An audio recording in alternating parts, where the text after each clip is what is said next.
Bonjour. Après avoir vu déjà le cours sur la communication, aujourd'hui nous allons spécifier cela et nous allons étudier la communication en start-up. Alors déjà, qu'est-ce que ça veut dire start-up? Start-up, si on traduit ça en français, ça veut dire une entreprise qui démarre, c'est-à-dire qui est au début de son activité. Alors, tout d'abord, on doit se rappeler toujours ce qu'on avait parlé. On avait dit que la start-up, déjà, pour créer une start-up, on doit avoir une idée de projet, d'entreprise. Et cette idée-là, elle peut apparaître à partir d'une problématique. Ça veut dire qu'elle doit répondre à une problématique donnée. D'accord? Donc, signification de la start-up, c'est une entreprise qui démarre. D'accord? Donc, c'est l'expérimentation d'une nouvelle activité. Bien entendu, dans tous les domaines, on avait déjà parlé de la communication, on avait dit que la communication est la clé de la réussite. C'est-à-dire, on peut avoir un très bon produit. Si ce produit n'est pas valorisé, n'est pas mis en évidence, il n'y a pas de bonne communication autour de ce produit, eh ben, il n'aura pas le succès attendu. D'accord? Donc, on avait dit la communication d'une start-up maintenant, donc c'est un facteur clé pour faire décoller sa start-up. En effet, le démarrage d'une start-up doit s'accompagner d'une stratégie de communication bien définie. C'est-à-dire, on ne peut pas communiquer juste comme ça. Il faut établir une stratégie. Surtout, définir son public cible. D'accord? Il y a plein d'étapes à prendre en considération. Et dans ces étapes-là, justement, la communication est très importante.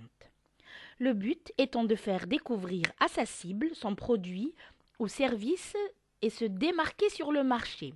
D'où à chaque fois je vous parle de l'innovation. Al-ibtikar. L'innovation, pourquoi? Car je vous avais déjà donné l'exemple des plusieurs jus d'orange. Vous avez dans un supermarché plusieurs jus d'orange. Donc, vous allez choisir directement le jus d'orange que vous connaissez déjà. Donc, si on a un nouveau produit sur le marché, il a intérêt à se démarquer ou bien par un paramètre particulier. C'est ce qui va faire en sorte que je vais tester ce nouveau produit car il a quelque chose de nouveau à offrir.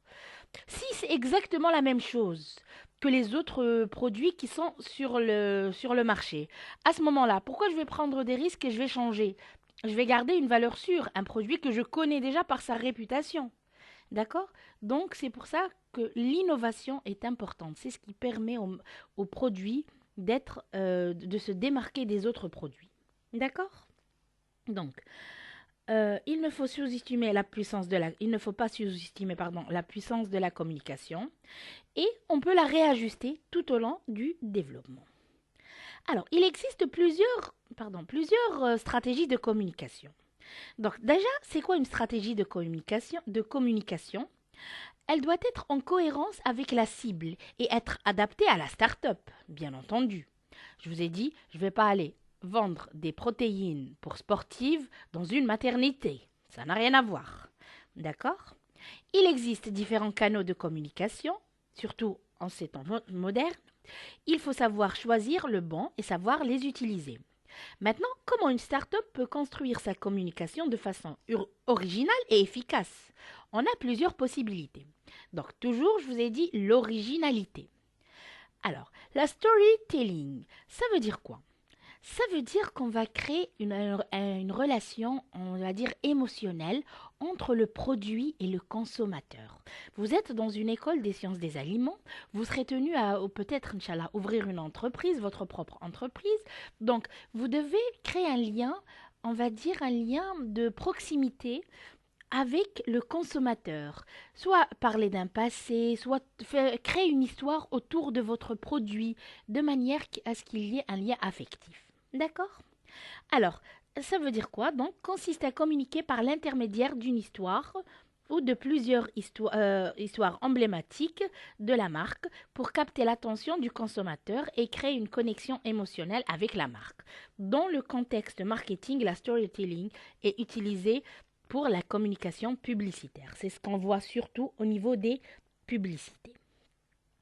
Donc, construire une identité à sa start-up pour la rendre séduisante et renforcer les liens entre l'entreprise et les clients. Deuxième point aussi important qui facilite la communication que vous utilisez pratiquement maintenant dans votre quotidien, ce sont les réseaux sociaux. Aujourd'hui, c'est inévitable. Quand on a une start-up, on ne peut pas communiquer avec cette start-up-là si on n'a pas accès aux réseaux sociaux, que ce soit sur Facebook, sur Instagram, sur TikTok, sur LinkedIn. L'essentiel, c'est une ouverture sur le monde et on peut très bien cibler son public cible justement à partir des réseaux sociaux. Être présent sur les réseaux sociaux est devenu presque obligatoire. Donc, c'est le moyen de diffuser votre offre sous plusieurs formats, soit grâce à des vidéos, des photos, des annonces, ainsi de suite. On a également les newsletters. C'est un bon moyen d'entretenir la flamme entre votre réseau et vous. Alors, newsletter, c'est quoi? C'est en fait le système mailing. Avoir une database. C'est-à-dire, par exemple, j'ai un produit qui va concerner, je dis au hasard, les radiologues. Une société, voilà, une start-up, elle a fabriqué un produit qui concerne les médecins, plus précisément les radiologues. En fait, elle a une database qui contient tous les mails, enfin, ou bien le maximum de mails de médecins radiologues. Et donc, je prépare un email professionnel, comme on l'avait dit, avec les formules, politesse et tout, ce qui s'ensuit, ce qu'on avait déjà étudié. Un mail très professionnel, avec des images, des vidéos s'il le faut, et je le transmets à toutes ces personnes-là pour parler de mon produit. D'accord? On a également la levée des fonds. Alors, il y a deux types. On a la levée des fonds et les partenariats. Voilà. Donc, la levée des fonds, elle consiste à rechercher des investisseurs, c'est-à-dire des personnes physiques, qui investiront donc ou bien qui ont un capital d'une société qui va investir donc pour justement vous aider à financer votre entreprise et donc produire votre produit. D'accord? Donc, votre start-up a besoin de financement. D'ailleurs, c'est toujours la question qui revient souvent pour les étudiants. D'où vais-je ramener le financement justement pour lancer ma start-up? Eh bien, tout simplement, on a plusieurs possibilités. L'une de ces possibilités, c'est trouver des investisseurs qui vont être convaincus par notre produit, par notre start-up, et donc qui vont investir leur argent. Bien entendu, ils seront bien sûr actionnaires dans notre start-up. Donc, et ça, c'est parfait pour augmenter votre capital et votre capacité d'investissement, mais c'est aussi parfait pour accroître la notoriété. C'est-à-dire, bien entendu, quand on a des fonds, à ce moment-là, on peut miser sur des affiches, des flyers, participer à des foires. Donc, un investissement, lorsqu'on a un fonds financier, on peut justement investir également dans la publicité. D'accord? Ensuite, on a par contre le partenariat. Pour une start-up, on appelle ça une start-up B2B. Ça veut dire quoi? Alors déjà, B2B, en anglais, ça veut dire c'est business to business. Ok? Ça veut dire que c'est deux entreprises gagnant-gagnant. Si une entreprise qui a déjà sa renommée, qui a déjà de grandes parts sur le marché, qui est très connue, elle accepte de nous associer à son image, à ce moment-là, on va bénéficier justement d'une visibilité auprès de sa clientèle. D'accord? Et donc, elle va gagner parce qu'elle aura un produit innovant qu'elle va rajouter à son entreprise. Et la personne qui a la start-up va aussi être gagnante car elle aura une grande visibilité. Vous voyez, donc ça également, c'est un autre type de communication. On a le blogging.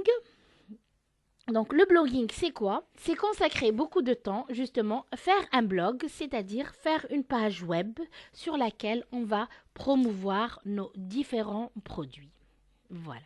Ça, c'est la première partie de la vidéo. Je vous envoie dans quelques minutes la deuxième partie de la vidéo qui est plus courte, qui va tenir compte des erreurs à ne pas commettre et comment, on va dire, préciser la clientèle cible pour tel ou tel produit de start-up. Voilà. Donc, je vous donne rendez-vous tout de suite pour la continuité.